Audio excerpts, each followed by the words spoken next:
आपको दोस्तों ये ट्रिक मजाकिया मेमोनिक्स तो ज़रूर लगेगा, लेकिन आपको एकदम याद हो जाएगा। मेरे साथ इस वीडियो को अंत तक देखिए। आज हम सिंधु की सहायक नदियाँ कौन कौन सी है, वो कहाँ से निकलती है और कहाँ गिरती है, उसके बारे में जानेंगे। सिंधु नदी जो है यह मेन नदी है।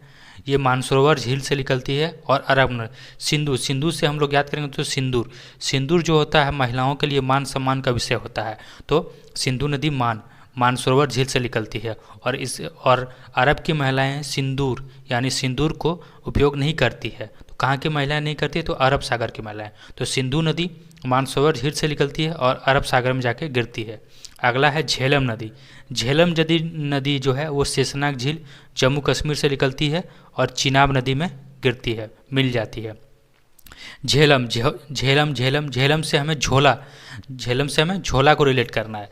और झोला को नाग यदि आपको कहीं दिख जाए तो आप क्या करेंगे? उसको झोला या बोरा में तुरंत भर के उसे बाहर फेंकने की कोशिश करेंगे। तो झेलम नदी दोस्तों शेषनाग झील जम्मू कश्मीर से निकलती है। और सारी नदियाँ चिनाब में मिलेगी और ये चिनाब जो नदी है लास्ट में जाके सिंधु से मिल जाती है। तो इन नदियों के हमें मुहावना याद नहीं करना है, बस कहाँ से इसका उद्गम स्थान है उसको याद करना है। तो झेलम नदी झोला, और झोला को क्या करेंगे? नाग जो निकलेगा उसे झोला में भर देंगे। तो झेलम नदी शेषनाग झील से जम्मू कश्मीर में से निकलती है चिनाब नदी में। अब है हमारा चिनाब नदी जो सिंधु की मुख्य सहायक नदी है। तो चिनाब नदी बड़ा लच्चा दर्रा हिमाचल प्रदेश सिंधु नदी में जाकर मिल जाती है। तो चिनाब से यहाँ नाव से हम रिलेट करेंगे नाव को। और नाव जो होता है यदि हमें दर्रा पार करना है तो क्या चाहिए? बड़ा नाव चाहिए दोस्तों। तो चिनाब यदि हमें दर्रा पार करना है तो बड़ा नाव चाहिए दोस्तों। तो चिनाब नदी बड़ा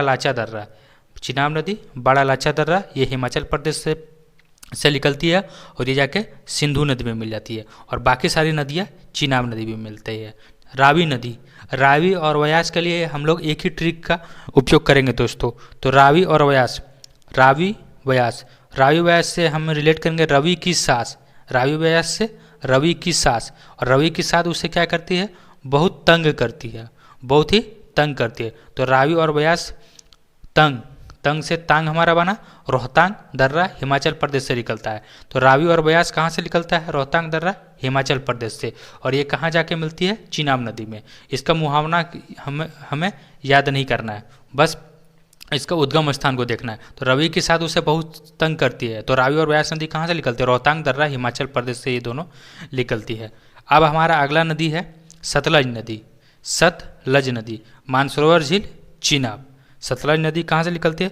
सतलज से हम रिलेट करेंगे समतल। और समतल जो सरोवर या झील होता है उसका ऊपरी सरफेस क्या होता है? समतल होता है। तो सतलज झील कहाँ से निकलती है? मानसरोवर झील। और ये भी जाके दोस्तों चिनाब में मिल जाती है। थैंक्स।